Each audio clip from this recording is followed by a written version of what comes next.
Et je le disais tout à l'heure, ils n'en peuvent plus priver de leur bourse d'entretien plus de 9 mois.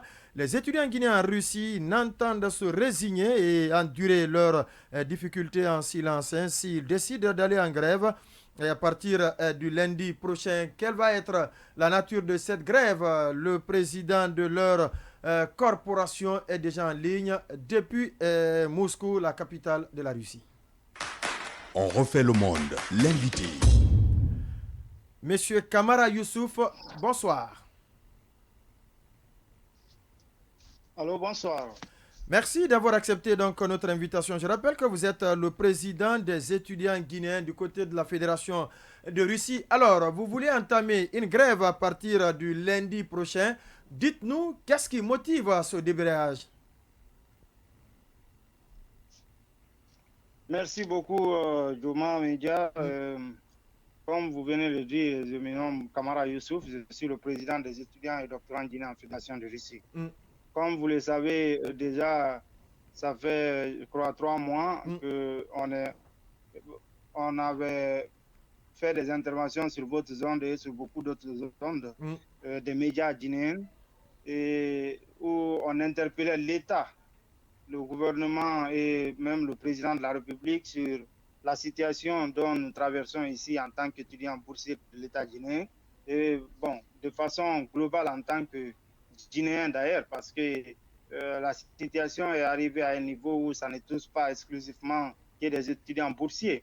Bon, car cela ne tienne, on n'a pas été écouté comme d'habitude depuis plusieurs décennies déjà. Les étudiants chaque année essaye ici d'interpeller les autorités pour qu'ils puissent venir ici en aide pour pouvoir régler les situations dans lesquelles nous nous trouvons, c'est ce qui concerne principalement l'amélioration des conditions de vie des étudiants.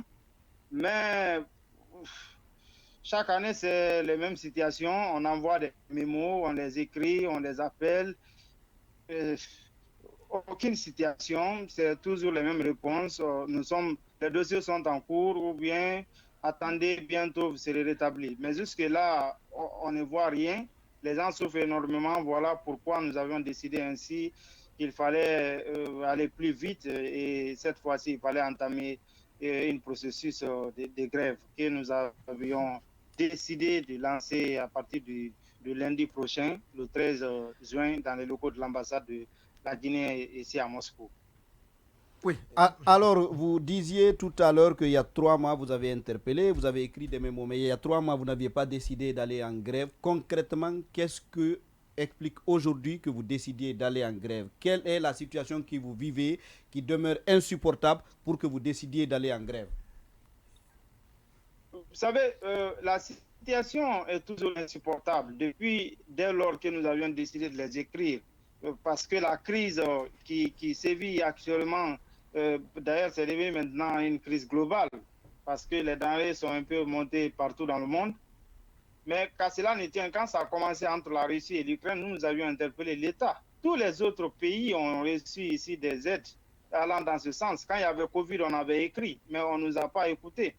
Donc, on se sent abandonné en quelque sorte. On voit que rien ne bouge. C'est toujours les mêmes propos qu'ils tiennent. Donc, nous avons décidé, si nous arrivions à un moment où les autorités ne veulent pas nous écouter, notre arme ultime devient alors euh, une manifestation, envisager des manifestations dans les locaux de notre ambassade ici. C'est pourquoi nous avions décidé d'aller en grève, parce que déjà nous sommes vers la fin de l'année académique ici en Russie. La plupart des étudiants, même rentrant de cette année, vont encore subir les mêmes conséquences, les mêmes problèmes Mm. qu'il y a eu par rapport à l'année dernière, il s'agirait ici du manquement qui va être constaté encore dans le paiement des billets retour, parce qu'à partir du mois de juillet déjà, les étudiants ici en Russie seront sonnés de quitter dans les dortoirs, ceux qui sont en dernière année.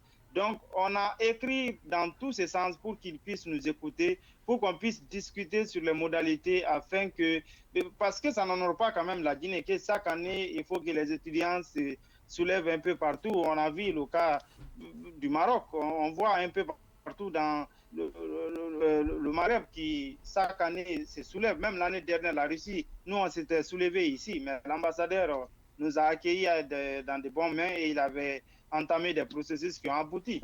Donc, nous, en un mot, c'est vu qu'il n'y a pas de considération par rapport à nous, on sent que il y a le manque de responsabilité de la part de l'État à l'égard des étudiants, pour le dire clairement, et que de ce fait, on ne peut pas rester bras croisés parce que nous n'avions pas d'autres moyens que d'aller manifester désormais. D'accord, la dernière question. Oui, et justement, donc vous dites que vous allez manifester parce que j'allais vous poser la question en quoi consiste exactement la grève, puisque bon, dans une entreprise en général, quand on grève, c'est qu'on arrête de travailler. Est-ce que vous comptez arrêter de faire arrêter les cours et vous dites que vous êtes justement à la fin d'année, est-ce que vous ne risquez pas est-ce que vous risquez pas de rater les examens et que ça puisse avoir des conséquences aussi?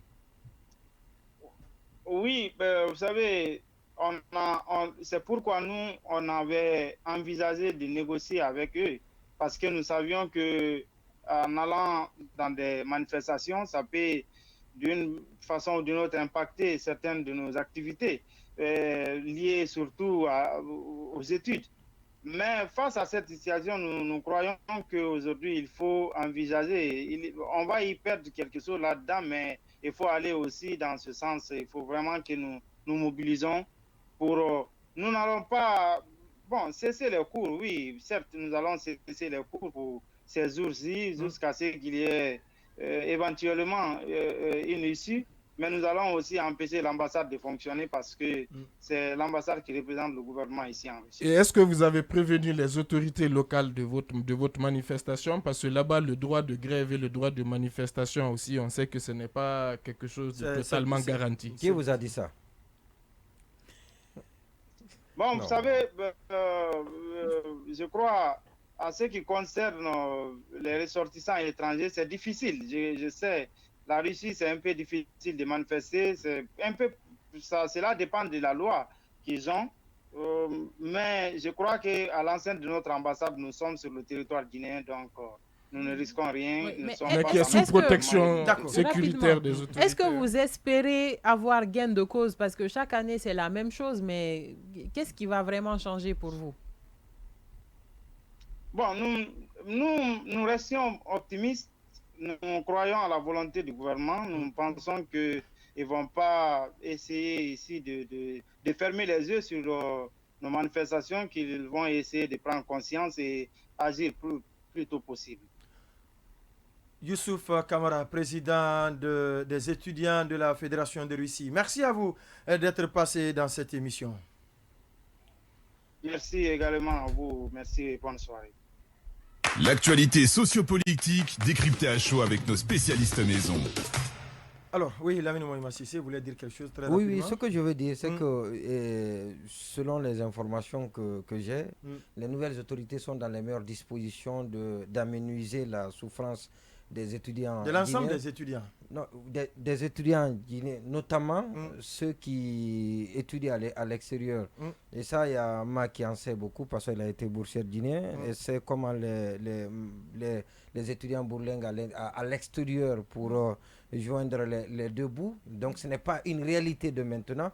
Et c'est pourquoi d'ailleurs... Sauf que ça s'est accentué. 9 mois, est-ce que... Oui, d'habitude c'est comme ça. Hein. Ça part jusqu'à 10 mois. 10 mois, voilà, c'est ça. Non, il faut exhorter à ce que les autorités désormais règlent cette situation. Et c'est pour ça d'ailleurs, Dame Aïssatou, comment on appelle Aïssatouba, comment il s'appelle d'ailleurs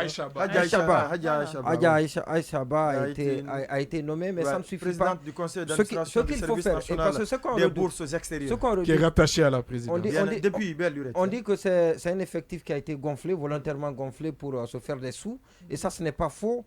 Et donc, même le processus d'attribution des bourses pose problème. On en a débattu ici dans les temps, il y a plus d'1 an. On parlait de ça ici. Et donc, il faudrait qu'on fasse un diagnostic et même un audit de la gestion de ce département, de cette structure qui n'était pas bien gérée. Ça, il faut bien le préciser de passage. D'accord. On va s'intéresser à cet autre sujet.